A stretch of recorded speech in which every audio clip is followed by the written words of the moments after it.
एक कॉकरोच शिक्षा मंत्री के इस्तीफे के बाद एक होटल में इस प्रकार का रंगारंग कार्यक्रम करके मतलब क्या संदेश देना चाहते हैं और क्या भारतीय समाज में इसी प्रकार से संवेदनाएं व्यक्त की जाती हैं? क्या उन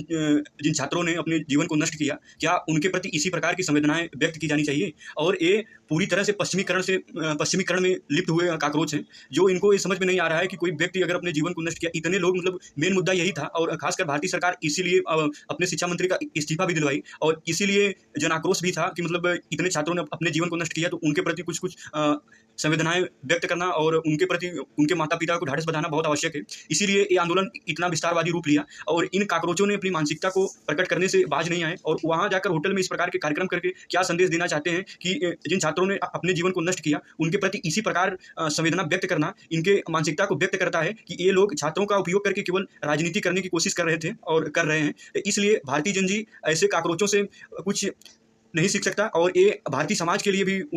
उसकी मानसिकता के विरुद्ध है कि भारतीय समाज में जो नैतिक मूल्य हैं, जो संस्कृति सभ्यता संस्कार की बेहतर चीज़ें हैं, उनको मतलब ये लोग पूरी तरह से उनके ऊपर अभद्र टिप्पणी करने के अलावा अपनी मानसिकता से उस विरोधाभास को प्रकट कर रहे हैं और अपनी मानसिकता को व्यक्त कर रहे हैं, जो भारतीय समाज में ऐसी मानसिकता की मतलब जगह नहीं है। और भारतीय समाज आज से नहीं, काफ़ी समय पहले से ही विभिन्न प्रकार की संवेदनाओं को जिस तरीके से व्यक्त किया जाना चाहिए उस तरीके से व्यक्त करता है, लेकिन एक कॉकरोच अपनी मानसिकता को दिखाकर, खासकर पश्चिमीकरण की व्यवस्था को दिखाकर उसी को ही मतलब बढ़ा चढ़ा कर दिखा रहे हैं। तो ऐसे कॉकरोचों से खासकर भारतीय जनजी सतर्क रहे और इनको अनावश्यक रूप से महिमा मंडित न करें, क्योंकि ये छात्रों के हितैषी नहीं है। ये केवल अपनी राजनीतिक व्यवस्था चमकाने के चक्कर में इस प्रकार की प्रतिक्रिया दे रहे हैं और व्यक्त कर रहे हैं कि हमारी मानसिकता क्या है। इसलिए ऐसे कॉकरोचों से मतलब भारतीय जनजी सतर्क रहे और वो भारतीय जनजी सत्कर्म करते हुए आगे बढ़े और ऐसे कॉकरोचों के गुमराह में न फंसे, जो उनका उपयोग करके अपना राजनीतिकरण करने की कोशिश कर रहे हैं और इसमें पूरी तरह से भारतीय जनजी का नुकसान है। इसलिए ये बातें समझना आवश्यक है कि जब कोई व्यक्ति इस प्रकार से मतलब कार्यक्रम कर रहा है, उसके पास इतने पैसे कहाँ से आ रहे हैं, फिर इस प्रकार के कार्यक्रम करने के लिए जो लोग हैं वो किस प्रकार की मानसिकता को प्रकट कर रहे हैं। इसके अलावा हम सभी ने देखा कि जो आंदोलन चला उसमें किस किस प्रकार के कॉकरोच आए, अपनी अपनी प्रतिक्रिया दिए और ऐसे ऐसे बातों, ऐसे ऐसे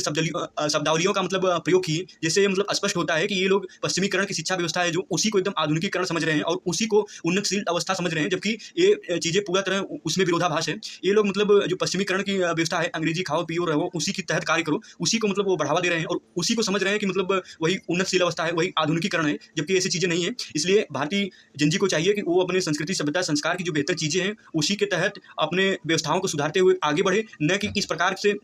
ऐसे कॉकरोचों के चक्कर में अपनी मानसिकता को दूषित करे। इसलिए भारतीय समाज खासकर ऐसे घटनाओं से अवश्य सीखे कि मतलब ऐसी ऐसी मानसिकता के लोग किस प्रकार से छात्रों तथा आम लोगों का उपयोग करके अपने राजनीति को चमकाने की